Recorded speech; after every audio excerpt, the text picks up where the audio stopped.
नमस्कार साथियों।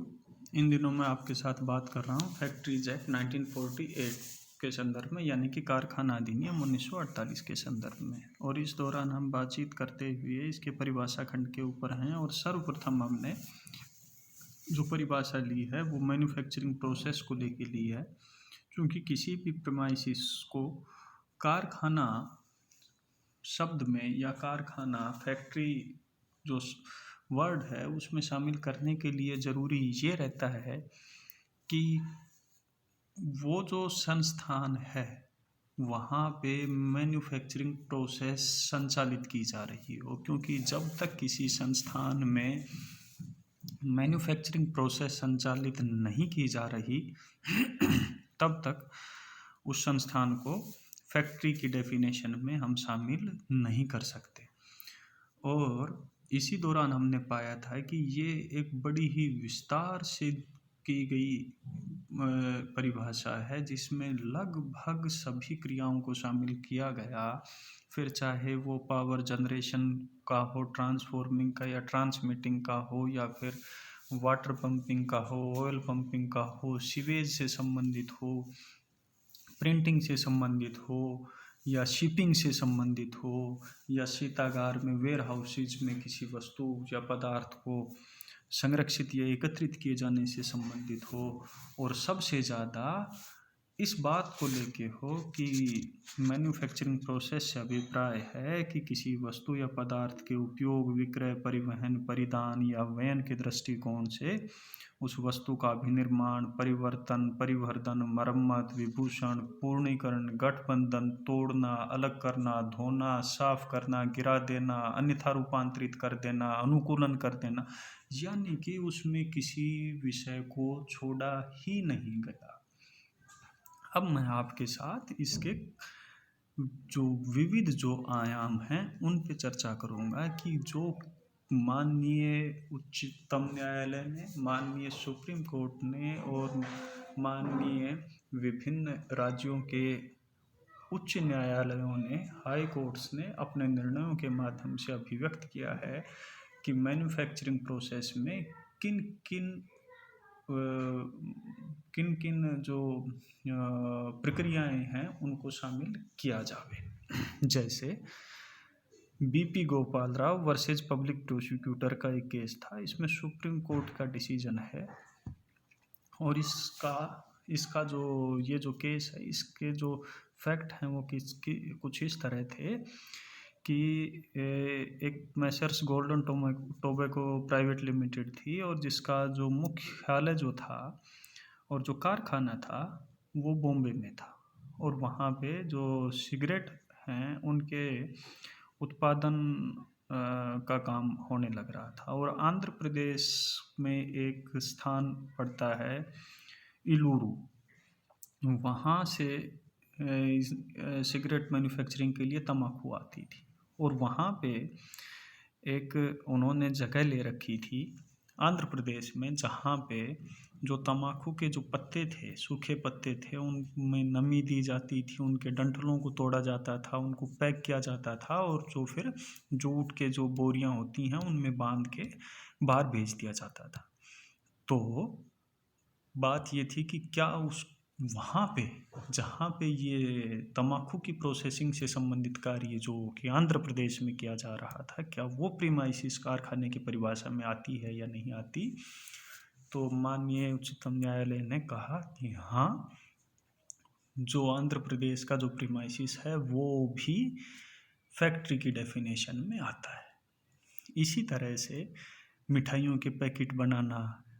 गैस के साथ शराब मिला के बोतलों में भरना, रुई की जीनिंग, प्रोसेसिंग, उसको बोरों में भर के भेजना, बिजली की मोटर से पानी खींचना, जैसे कि ऑयल पंपिंग का मैंने आपके समक्ष एग्जांपल दिया था, चूड़ियों में नक्काशी का काम करना। KH Punjabi versus state of Uttar Pradesh, Uttar Pradesh के अंदर कांच के काम का बहुत एक विस्तार से किया जाता है। तो KH Punjabi versus state of Uttar Pradesh का जो वाद है उसमें इलाहाबाद उच्च न्यायालय का निर्णय है जिसमें ये कहा गया था कि जो चूड़ियाँ जो होती हैं कांच की, उन पे नक्काशी का काम भी मैन्युफैक्चरिंग प्रोसेस में आया जाएगा। इसी तरह से खारे पानी से, समुद्र के पानी से नमक बनाना, जिसमें A H Bhavandiwala versus state of Bombay का फेमस केस है। ये सारी की सारी जो प्रक्रियाएं हैं ये अभिनिर्माण प्रक्रिया कहलाई। इसी तरह से पानी को साफ करना, इकट्ठा करना, पंपिंग करना, ये तो स्पष्ट है इसकी परिभाषा के अंदर, मैन्युफैक्चरिंग जो प्रोसेस है उसकी परिभाषा में आता ही है। तो इसको भी मैन्युफैक्चरिंग प्रोसेस, अभिनिर्माण प्रक्रिया कहा गया। इसी तरह से बीड़ी बनाना, जैसा कि मैंने अभी आपके सामने जो जिक्र किया था B P Gopal Rao versus public prosecutor case का, तो जो बीड़ी बनाना जिसमें Chintamani Rao versus state of Madhya Pradesh का एक केस आता है, तो ये जो प्रोसेस है इसको भी मैन्युफैक्चरिंग प्रोसेस माना गया। इसी तरह से state of Bombay versus Ali साहब कासिम तांबोली, सुप्रीम कोर्ट का डिसीजन था कि बीड़ी तैयार करना अपने आप में एक मैन्युफैक्चरिंग प्रोसेस है।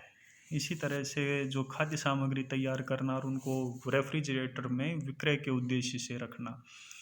न्यू ताज महल कैफ़े बेंगलोर का केस है।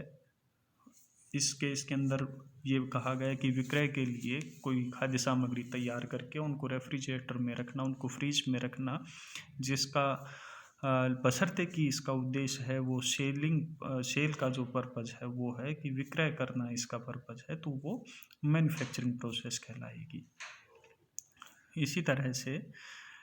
Gateway auto services versus ESI corporation का केस है। इसमें जो बम्बई जो उच्च न्यायालय है, बॉम्बे हाई कोर्ट है, उनका डिसीजन है कि जहां एक पेट्रोल पंप हम देखते हैं कि नीचे उनका टैंक लगा रहता है और वो पंपिंग करके और जो अलग अलग जो व्हीकल्स हैं उनमें पेट्रोल और डीजल भरते हैं, तो जो ये जो प्रोसेस है इसको भी अभिनिर्माण प्रक्रिया के अंदर शामिल किया गया। तो देखिए स्पष्ट तय ऐसा कोई प्रोसेस छोड़ा ही नहीं गया जिसको अभिनिर्माण प्रक्रिया से बाहर रखा जा सके, और यही कारण था कि वो जो प्रीमाइसिस है वो स्वतः ही कारखाने की परिभाषा में शामिल हो जाता है। जैसा कि मैंने आपसे निवेदन किया था कि इस अधिनियम का बनाया जाना भारतीय श्रम विधान के इतिहास में जो एक कल्याणकारी राज का जो काम होता है उस भाव को लेके बनाया गया, जिससे कि जो समाज का शोषित जो वर्ग है उसको कहीं ना कहीं मुख्य धारा में जोड़ा जाए। ऐसा व्यक्ति जो कहीं ना कहीं विकास की इस दौड़ में अंतिम पायदान पे खड़ा है उसको मुख्य धारा में जोड़ा जाए, और यही कारण था कि इस परिभाषा को इतना विस्तार से बना दिया जाए जिससे कि कोई प्रक्रिया साधारणतः अभिनिर्माण प्रक्रिया के क्षेत्र से बाहर ना हो। अगले वीडियो के अंदर मैं आपसे बात करूंगा कि कौन व्यक्ति वर्कमैन की डेफिनेशन में आएगा और फैक्ट्री की डेफिनेशन में हम किसको शामिल करेंगे। तब तक के लिए नमस्कार।